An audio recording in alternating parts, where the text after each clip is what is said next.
प्रकाश अय्यर कोणार्क की रनिंग में एक बार फिर से आपका स्वागत करता हूं। साथियों, हम बात कर रहे थे भारत के संवैधानिक विकास की और पिछली क्लास में हमने संवैधानिक विकास की पृष्ठभूमि की चर्चा की कि किस प्रकार से ईस्ट इंडिया कंपनी का भारत में आगमन होता है।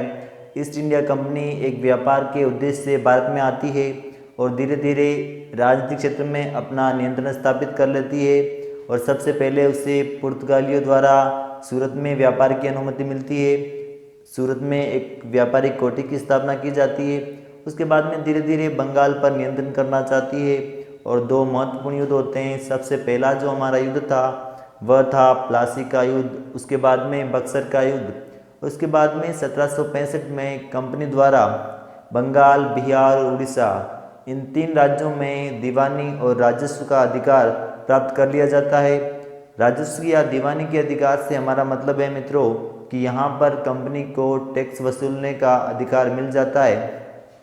तो इन सभी बातों की चर्चा हम पिछली क्लास में कर चुके हैं। तो मित्रों, इन सभी कारणों से भारतीयों को इस प्रकार से लगने लगता है कि कंपनी भारत में व्यापार के उद्देश्य से आती हैं और कंपनी धीरे धीरे यहाँ पर अपनी फैक्ट्रियाँ स्थापित कर लेती है, व्यापारिक कोठियाँ स्थापित कर लेती है। तो कहीं पर भारतीयों के मन में कंपनी के प्रति कुछ रोष था और इसी प्रकार जब कंपनी के जो अधिकारी थे या व्यापारी थे जब पुनः अपने देश ब्रिटेन में जाते थे तो वहाँ के लोग भी उन्हें कुछ ईर्ष्या भाव से देखते थे। तो इस प्रकार ब्रिटेन की सरकार कंपनी पर नियंत्रण करने के लिए कुछ अधिनियम बनाती है, कुछ चार्टर एक्ट बनाती है। उन सभी की चर्चा हम संवैधानिक विकास के अंतर्गत करते हैं। हालांकि मित्रों, ब्रिटेन की सरकार का उद्देश्य कंपनी के शासन को सही रूप से संचालित करने के लिए इस पर जो अधिनियम बनाए गए वो कंपनी और अपने हित में थे, लेकिन फिर भी भारतीयों को इस प्रकार से महसूस कराया जाता है कि ब्रिटेन की सरकार जो भी अधिनियम बना रही है वह भारतीयों के हित में बना रही है, जबकि इसका मुख्य उद्देश्य था कि कंपनी को किस प्रकार से सुव्यवस्थित तरीके से या कंपनी के प्रशासन को किस प्रकार से संचालित किया जाए। तो अब हम बात करेंगे संवैधानिक विकास की कि संवैधानिक विकास के अंतर्गत हमें किन किन अधिनियमों की चर्चा करनी है। संवैधानिक विकास की हम बात करते हैं तो संवैधानिक विकास के अंतर्गत हम इन अधिनियमों को समझने के लिए दो भागों में देखेंगे। सबसे जो पहला हमारा भाग रहेगा वह रहेगा कंपनी का शासन। मित्रों, कंपनी के शासन का मतलब यहाँ है ईस्ट इंडिया कंपनी, कंपनी का शासन। और अगला हमारा रहेगा ताज का शासन, दूसरा रहेगा ताज का शासन। कंपनी की स्थापना तो 1600 ईस्वी में हो जाती है, लेकिन इसके अंतर्गत हमारे जो अधिनियम रहेंगे वो रहेंगे 1773 से 1857 तक की जो महत्वपूर्ण क्रांति होती है। उस क्रांति से पूर्व जो भी कंपनी द्वारा अधिनियम बनाए जाते हैं उसे हम कंपनी के शासन में अधिनियमों की चर्चा करते हैं। उसके बाद में ताज के शासन के अंतर्गत हम 1858 से लेकर 1947 तक जो भी अधिनियम बनाए जाते हैं उनकी चर्चा हम ताज के शासन के अंतर्गत करते हैं। अब मित्रों, यहाँ आपके मन में एक प्रश्न होगा कि हमने संवैधानिक विकास को जो ये दो भागों में विभाजित किया, कंपनी का शासन और ताज का शासन, तो इसका आधार क्या है, इसे क्यों विभाजित किया। तो मित्रों ध्यान दीजिएगा, 1857 में एक महत्वपूर्ण क्रांति होती है और इस क्रांति का परिणाम यह होता है कि इसमें शासन की सत्ता कंपनी से छीनकर अब ब्रिटेन के क्राउन या ब्रिटेन सम्राट के हाथों में आ जाती हैं। तो इसके बाद 1857 की क्रांति के बाद 1858 से 1947 तक जो भी भारत के शासन का संचालन किया जाता है वह सीधा या प्रत्यक्ष रूप से ब्रिटेन की सरकार द्वारा किया जाता है। तो इस प्रकार ब्रिटेन की सरकार द्वारा 1858 से 1947 तक जो भी अधिनियम बनाए जाते हैं उसकी चर्चा हम ताज के शासन में करते हैं और 1858 से पूर्व जो चार्टर एक्ट या अधिनियम बनाए गए उनकी चर्चा हम कंपनी के शासन में करते हैं। तो हम देखते हैं कि कंपनी के शासन के अंतर्गत हमारे महत्वपूर्ण अधिनियम कौन कौन से हैं। तो सबसे पहला रहेगा रेगुलेटिंग एक्ट 1773। उसके बाद में अगला हमारा रहेगा पिट्स इंडिया एक्ट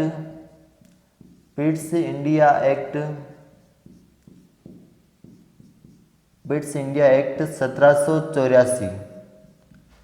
उसके बाद में अगला रहेगा हमारा चार्टर एक्ट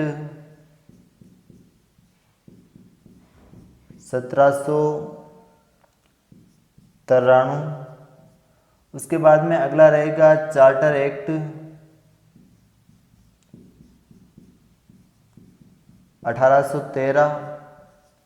उसके बाद में अगला अधिनियम चार्टर एक्ट रहेगा 1833 और उसके बाद में अगला चार्टर एक्ट रहेगा 1853।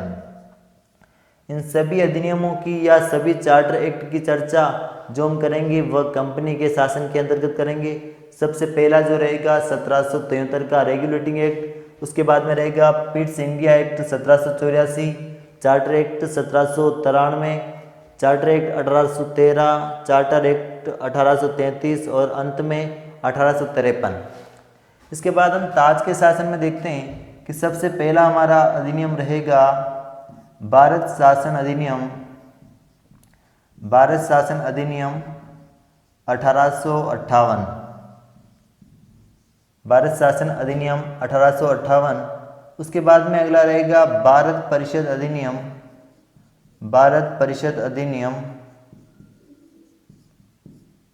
1861। उसके बाद में अगला रहेगा भारत परिषद अधिनियम 1892। उसके बाद में रहेगा भारत परिषद अधिनियम 1909। अगला अधिनियम रहेगा भारत शासन अधिनियम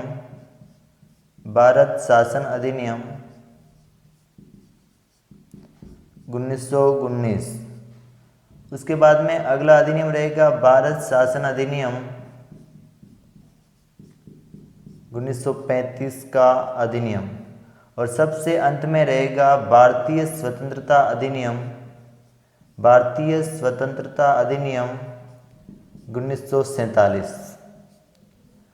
तो अब तक हमने देखा कि संवैधानिक विकास को समझने के लिए हम इसे दो भागों में लेते हैं। एक होता है कंपनी का शासन, दूसरा रहेगा ताज का शासन।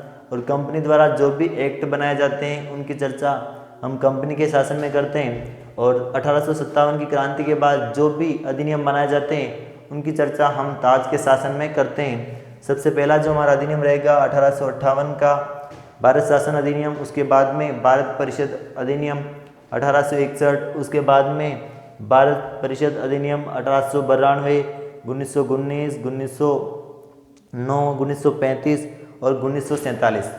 अब हम सबसे पहले चर्चा करेंगे 1773 के रेगुलेटिंग एक्ट की। अब हमारा सबसे पहला जो अधिनियम होगा वह है 1773 का रेगुलेटिंग एक्ट। मित्रों, ब्रिटेन की सरकार द्वारा भारत में जो सबसे पहला अधिनियम बनाया गया वह था 1773 का रेगुलेटिंग एक्ट। हम चर्चा कर रहे हैं रेगुलेटिंग एक्ट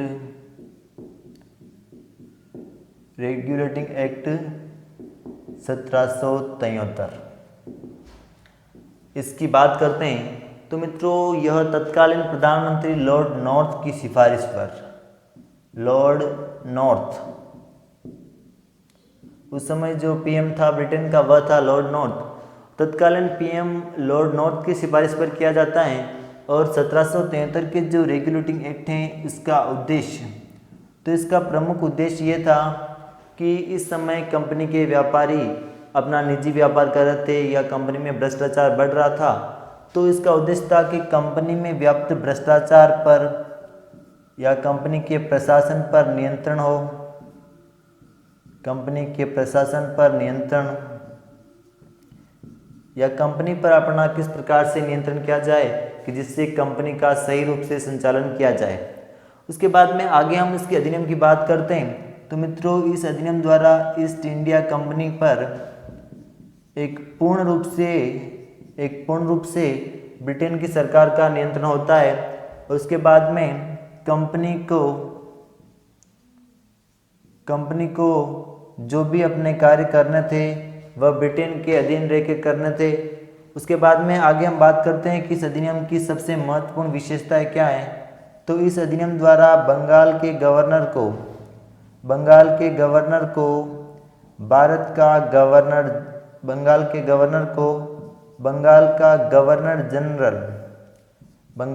गवर्नर जनरल बनाया जाता है। गवर्नर जनरल पद नाम दिया जाता है।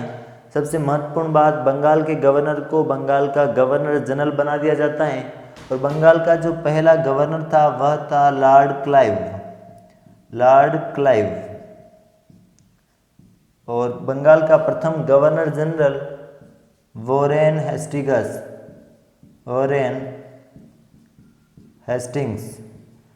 हेस्टिंग्स को बंगाल का प्रथम गवर्नर जनरल बनाया जाता है। हम बात कर रहे हैं 1773 के रेगुलेटिंग एक्ट की। तत्कालीन प्रधानमंत्री लॉर्ड नॉर्थ की सिफारिश पर किया जाता है और इसका उद्देश्य था कि कंपनी में जो व्याप्त भ्रष्टाचार है उसे कंपनी पर किस प्रकार से नियंत्रित किया जाए। और दूसरा, इसके द्वारा बंगाल के गवर्नर को बंगाल का गवर्नर जनरल बनाया गया और बंगाल का प्रथम गवर्नर जनरल वॉरेन हेस्टिंग्स और बंगाल का प्रथम गवर्नर लॉर्ड क्लाइव। उसके बाद में आगे हम बात करते हैं। तो इस गवर्नर जनरल की सहायता के लिए 4 सदस्यीय एक परिषद का गठन किया गया। 4 सदस्यीय एक परिषद का गठन किया जाता है। उसके बाद में 1773 के रेगुलेटिंग एक्ट की हम बात करें तो इसके द्वारा 26 जुलाई 1774 को एक न्यायालय की स्थापना की जाती है। 26 जुलाई 1774 को कलकत्ता में एक उच्च न्यायालय या एक सर्वोच्च न्यायालय की स्थापना की जाती है। और इस न्यायालय में 1+3, एक तो मुख्य न्यायाधीश और 3 अन्य न्यायाधीश होते हैं। और इस न्यायालय के सबसे प्रथम जो मुख्य न्यायाधीश थे वह थे सर एलिजा हिम्पे। इसके मुख्य न्यायाधीश थे सर एलिजा हिम्पे। और इसके 3 न्यायाधीशों में देखें तो लेमेस्टर,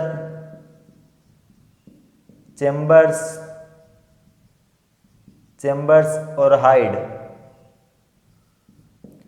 1773 के रेगुलेटिंग एक्ट द्वारा 26 जुलाई 1774 को, ध्यान दीजिएगा मित्रों, रेगुलेटिंग एक्ट हम 1773 की बात कर रहे हैं और 26 जुलाई 1774 को कलकत्ता में एक उच्च न्यायालय या सर्वोच्च न्यायालय की स्थापना की जाती है जिसमें एक मुख्य न्यायाधीश और 3 अन्य न्यायाधीश होते हैं। और इसके प्रथम मुख्य न्यायाधीश थे सर एलिजा हिम्पे। और स्वतंत्र भारत में जो पहला मुख्य न्यायाधीश था वह था हीरालाल जे कानिया।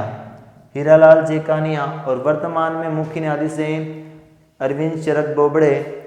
और अब हम आगे बात करते हैं कि इसके द्वारा और कौन से विशेषताएं हैं। तो इसके द्वारा कंपनी के निजी व्यापार पर भी प्रतिबंध लगा दिया गया कि कंपनी का कोई भी कर्मचारी भारत में निजी व्यापार नहीं करेगा, भारतीयों से उपहार नहीं लेगा, भारतीयों से रिश्वत नहीं लेगा। इन सभी बातों की चर्चा 1773 के रेगुलेटिंग एक्ट में करते हैं।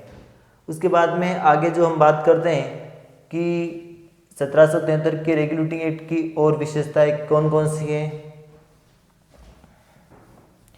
इसके द्वारा एक बोर्ड ऑफ कंट्रोल, इसमें एक बोर्ड ऑफ कंट्रोल की स्थापना की जाती है। और इस बोर्ड ऑफ कंट्रोल का जो कार्य था, बोर्ड ऑफ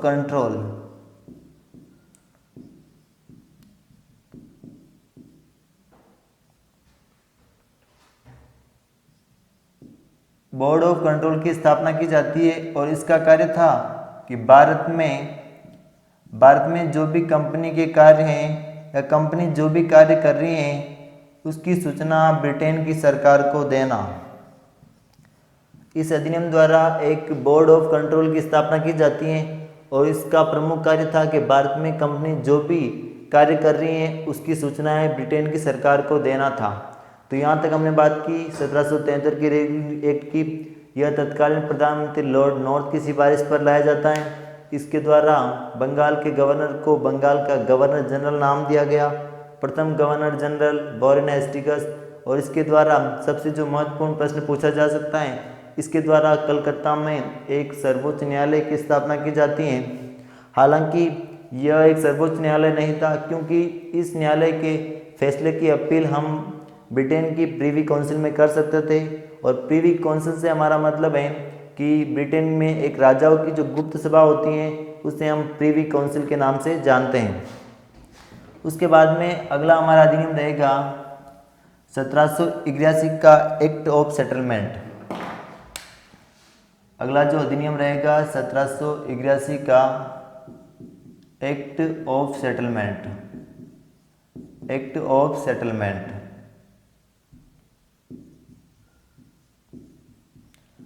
मित्रों 1781 का जो एक्ट ऑफ सेटलमेंट है, इसको लाने का उद्देश्य ये था कि 1773 में रेगुलेटिंग एक्ट था, उसमें कुछ व्यापारिक कमियां रह गई थी।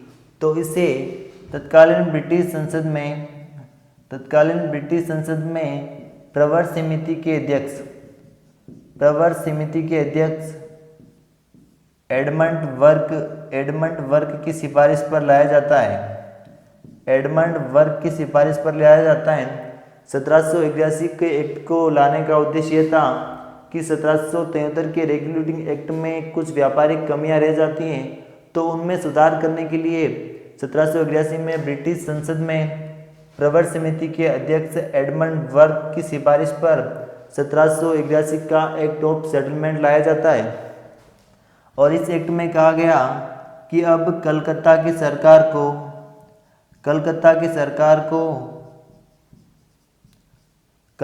सरकार बिहार और उड़ीसा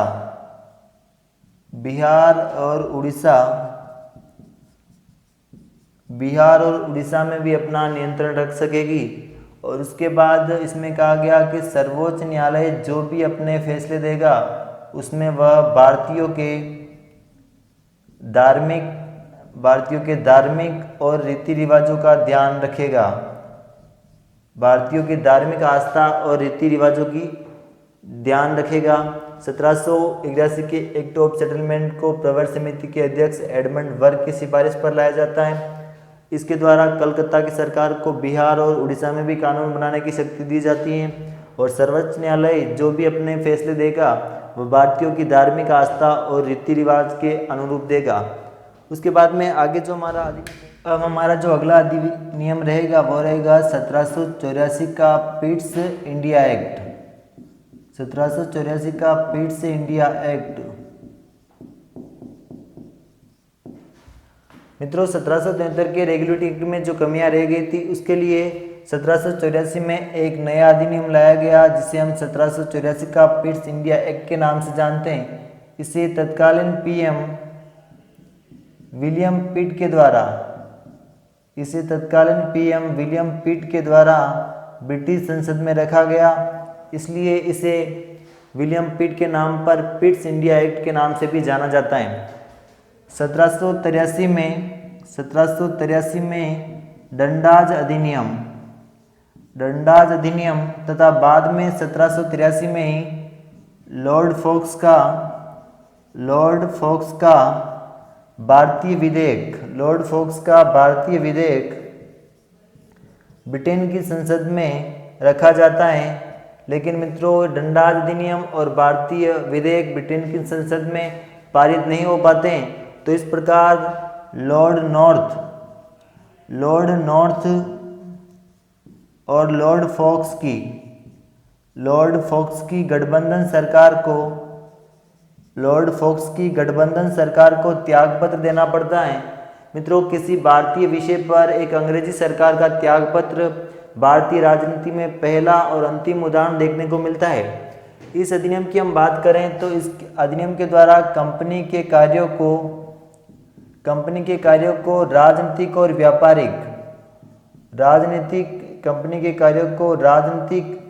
और व्यापारिक कार्यों को अलग अलग भागों में विभाजित कर दिया। कंपनी के राजनीतिक और व्यापारिक कार्यों को अलग अलग भागों में विभाजित कर दिया और दो संस्थाओं का गठन किया गया। एक संस्था थी, इस अधिनियम द्वारा दो संस्थाओं का गठन किया जाता है। एक था बोर्ड ऑफ कंट्रोल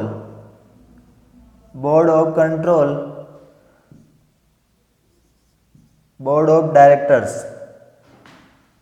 नियंत्रण मंडल और बोर्ड ऑफ कंट्रोल, निदेशक मंडल, निदेशक मंडल। मित्रों, बोर्ड ऑफ कंट्रोल के जो सदस्य थे वह थे, इसके अंतर्गत 6 सदस्य थे और बोर्ड ऑफ डायरेक्टर्स के अंतर्गत सदस्यों की संख्या थी 24। और इस नियंत्रण बोर्ड का जो कार्य था वह था राजनीतिक क्षेत्र में कंपनी को सलाह देना। और बोर्ड ऑफ डायरेक्टर्स का कार्य था व्यापार के क्षेत्र में कंपनी को सलाह देना।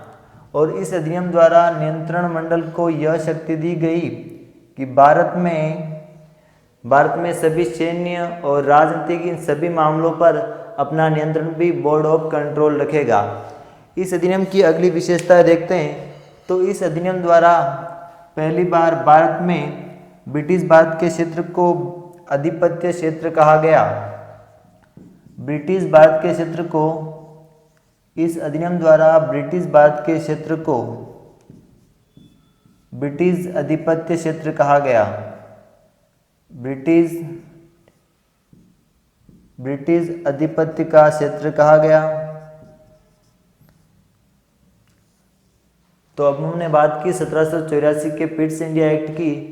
इस अधिनियम का उद्देश्य 1773 के रेगुलेटिंग एक्ट की कमियों को दूर करना था। और सबसे पहले 1783 में डंडाज अधिनियम और बाद में 1783 में ही लॉर्ड फोक्स का भारत विधेयक लाया गया, लेकिन ये दोनों ही विधेयक पारित नहीं हो सके। इस प्रकार से भारतीय विषय पर एक अंग्रेजी सरकार को त्यागपत्र देना पड़ा, जो भारतीय राजनीति में प्रथम और अंतिम उदाहरण देखने को मिलता है। उसके बाद कंपनी के राजनीतिक और व्यापारिक कार्यों को अलग अलग कर दिया गया। 2 संस्थाओं का गठन किया गया, बोर्ड ऑफ कंट्रोल और board of directors. Board of control का कार्य था कि कंपनी को व्यापारिक क्षेत्र में राजनीतिक क्षेत्र में सलाह देना, और व्यापारिक क्षेत्र के लिए बोर्ड ऑफ कंट्रोल का कार्य था कि कंपनी को व्यापार के लिए सलाह देना। उसके बाद में अगला जो हमारा अधिनियम रहेगा 1786 का चार्टर अधिनियम। अगला जो अधिनियम रहेगा 1786 का अधिनियम। और मित्रों, इस अधिनियम के द्वारा गवर्नर जनरल को एक नई शक्ति प्रदान की गई कि गवर्नर जनरल ही सेना प्रमुख होगा। गवर्नर जनरल ही सेना प्रमुख होगा। और ऐसा प्रथम सेना प्रमुख था लॉर्ड कॉर्नवालिस।